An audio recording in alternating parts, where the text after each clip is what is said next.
Tonight's story is about Grace Ashcroft, a quiet analyst, a frightened survivor, and the newest protagonist in the world of Resident Evil. This is a calm, slow retelling of her life and the events that shaped her, from her childhood to the nightmare waiting at the Wrenwood Hotel. You can close your eyes, get comfortable, and just let the story drift by as you rest. Grace is not like Leon or Chris or Jill. She isn't a super soldier or a special agent with years of combat behind her. She is an ordinary woman with an extraordinary past, trying to live a normal life in a world that refuses to let her forget what happened. Long before Grace stepped into the spotlight, her mother, Alyssa Ashcroft, walked through the burning streets of Raccoon City. Alyssa was an investigative reporter, stubborn, fearless, and always chasing the kind of stories that made powerful people nervous. She dug into Umbrella's secrets, into the monsters beneath the surface of everyday life, and she paid a heavy price for her curiosity. During the Raccoon City outbreak, Alyssa survived where many didn't.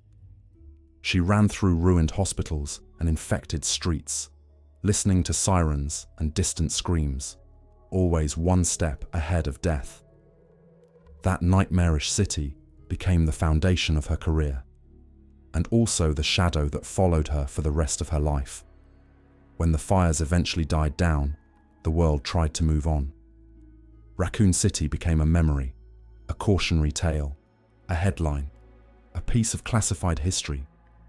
But for Alyssa, it never truly ended. She kept investigating, kept digging, chasing threads of bioterror and corruption that led to new names, new experiments, and new dangers.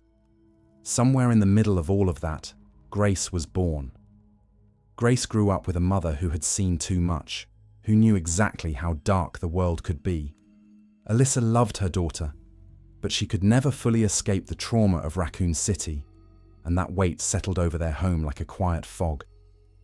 Grace didn't know all the details, not at first. She just knew her mother worked too much, worried too much, and kept a loaded past locked away behind half-finished explanations and tired eyes. Grace's childhood was marked by small, ordinary moments and a single terrible event that would change everything. She was a shy kid, more comfortable with books and daydreams than with crowds. At school, she kept to herself, anxious in loud rooms, always watching from the edges instead of standing in the center. At home, she would sometimes catch Alyssa staring at old files, or zoning out when a news report mentioned Raccoon City. There were things Alyssa didn't talk about, things she swallowed instead of sharing. Grace didn't push. She just learned that some questions make adults go quiet. One evening, Alyssa took Grace to a hotel, a place that, to Grace, was just another building with polished floors and dim golden lights. To Alyssa, it was a lead, a meeting point, another step in a long investigation she had been chasing for years. Grace remembered the lobby most of all, the echo of footsteps on the floor, the way voices bounced off high ceilings, the strange mix of expensive perfume and cleaning chemicals. She remembered holding her mother's hand, feeling the quiet tension there, like Alyssa was already bracing for something she couldn't name. As the night went on, things slowly felt wrong. A whispered conversation over the phone that Alyssa stepped away to take. A man in the hallway who stared too long. Doors left half open when they should have been closed. Grace never fully understood what happened next. She remembers sounds more than sights, a raised voice, the sharp crack of something breaking, and the heavy final noise that followed. She remembers hiding, because that is what her instincts told her to do, and she remembers, with a dull, quiet ache, that her mother never came back. Alyssa Ashcroft, survivor of Raccoon City, the reporter who exposed horrors to the world, was killed not in the middle of a zombie outbreak, but in a hotel, at the hands of people who wanted her story buried. For Grace, the details were blurred by fear and time, but the feeling was crystal clear. The world took her mother away and gave her no answers. After Alyssa's death, Grace's life splintered. There were no more late-night phone calls from her mother, no more stacks of documents covering the kitchen table, just silence, paperwork, and the slow machinery of the system trying to figure out what to do with a suddenly orphaned girl. She was moved, cared for, passed between adults who meant well, but couldn't understand the depth of what she had seen and felt. To them, Alyssa was just another name on a file. To Grace, she was the only anchor she'd ever had.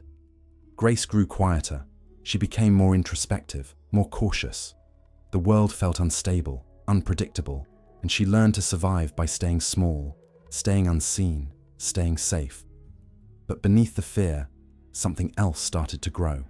A need to understand, to know what really happened that night, to know why people like her mother died while others walked away untouched. She developed a love of information, of patterns, of connecting dots. It was safer than running around in the open. She could sit at a desk, read reports, and gently, carefully, pull truths out of tangled data. As an adult, Grace didn't choose the front lines. She chose the bureau, not as a field agent stalking through dark hallways with a gun, but as an analyst behind a computer screen, surrounded by files and screens, piecing together stories from the safety of an office.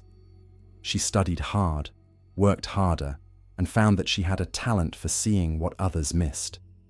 Infection patterns that didn't line up, medical reports with numbers that felt off, timelines that hinted at cover-ups and careful lies. In the fluorescent glow of the FBI's offices, Grace built a fragile sense of stability. Her days were predictable: coffee, case files, long hours at her desk, the gentle hum of printers and distant footsteps. She didn't have to face monsters directly. She just had to interpret what they left behind. Her colleagues knew her as brilliant but nervous. She wasn't the one you sent to kick down doors. She was the one you trusted with the data that explained why those doors needed to be kicked in at all.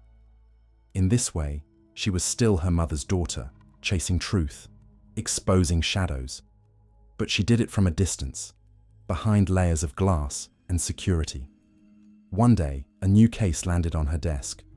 At first, it looked like many others: strange incidents, unexplained deaths, an infection that didn't match anything in the public databases.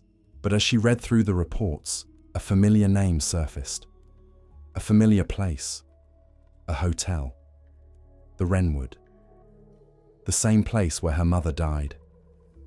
Old memories stirred, bringing back the smell of that lobby, the echo of footsteps, the chill in her chest. It felt like the past was reaching out, grabbing her by the wrist and refusing to let go. Her superiors noticed her reaction. They knew about Alyssa.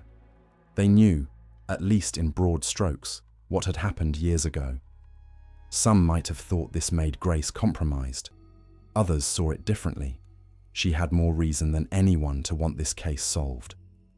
Grace was called into a meeting, into a room that felt colder than usual. They explained that this outbreak, this infection, wasn't random. There were patterns linking it to older incidents, echoes of bioterror the world hadn't fully stamped out. They needed someone with her skills, someone who understood the data, and someone who, whether she liked it or not, had a personal stake in the truth. Then came the part she wasn't ready for. They didn't want her only behind a desk. They wanted her closer to the field, to travel, to be present as new information came in, to see the situation not just through files, but with her own eyes. The idea terrified her. Grace wasn't a fighter. She didn't sleep well, even on normal days. The thought of walking into a hot zone for infection, back to the hotel that haunted her dreams, felt impossible. But the thought of refusing, of turning away from the one chance she might have to understand what happened to her mother, hurt even more. So, after a long pause, with shaking hands and a quiet voice, Grace said, "Yes." Traveling to the affected area felt unreal. The outside world looked almost normal. Cars on the road, faded billboards, distant towns trying to live their lives. But the closer they got, the more it felt like reality was thinning, like she was stepping out of the world she knew and back into the one her mother had warned her about. She studied maps and reports along the way, clinging to the data like a life raft. Numbers and charts were comforting. They were clear, simple, unfeeling. They didn't bleed, or scream, or leave scars, at least not in the way that people did. When the hotel finally came into view, it was like seeing a memory made solid. The building stood against the sky, older now, worn by weather and time. Windows like watching eyes, walls holding secrets no one had ever fully told her. Standing outside, Grace could feel her heart pounding in her throat. This was where everything had changed. This was where her childhood ended. Now she was back, not as a terrified child, but as an adult carrying years of unresolved grief and quiet determination. She wasn't ready. She might never be ready, but she was here. Grace Ashcroft is not the strongest fighter in the Resident Evil universe. She's not the bravest, not the boldest, not the most physically capable. In fact, she's often scared. Her hands shake. Her breathing quickens. She hesitates when others would charge forward. But that's exactly what makes her important. Grace represents the most human side of survival horror. She is what it looks like when a normal person, someone who never wanted to be a hero, never trained for battle, never asked to be part of a war, is forced into the same kind of nightmare that seasoned agents face. Her fear doesn't make her weak. It makes her real. When she takes a step forward, it matters more because you know what it costs her. Every hallway she walks down is a decision. Every door she opens is an act of will. In a series filled with legends, Grace reminds us what it feels like to be vulnerable, to be intelligent and insightful, but overwhelmed, to be full of unresolved pain, but still willing to move toward answers, even when every instinct screams at you to go back. There are many questions surrounding Grace's future. Why are powerful figures so interested in her? Is it only because of Alyssa's work? Or is there something else about Grace, something in her past or in her blood, that makes her important? Some viewers wonder if she is being manipulated, watched, or shaped toward a role she doesn't yet understand.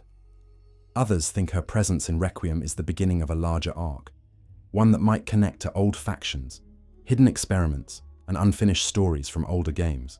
We don't have all the answers yet, and that's all right. Part of what makes Grace compelling is that her story is still being written. She stands at the edge of something vast and dangerous, carrying the weight of her mother's legacy and her own quiet resolve. Whatever truths she uncovers, they will be filtered through her unique perspective, cautious, anxious, but determined to know, to shine light into the places that took everything from her. And so, Grace Ashcroft's story, for now, is not one of epic battles and explosive heroics. It is a story of survival, of grief, of slow-burning courage. From a frightened child in a hotel hallway, to a focused analyst sifting through horrors on a screen, to a reluctant protagonist standing once more at the doors of the Wrenwood Hotel, ready to face the past. If you're listening to this as you fall asleep, you can let the image of that hotel fade into the distance. You can imagine the lights dimming, the echoes growing softer, until all that's left is a quiet corridor and the sound of your own breathing, steady and calm. Grace's journey will continue. But for tonight, you don't have to go any further. You can rest, knowing that even in the darkest stories, there are people who keep searching for the truth, no matter how scared they are. Good night.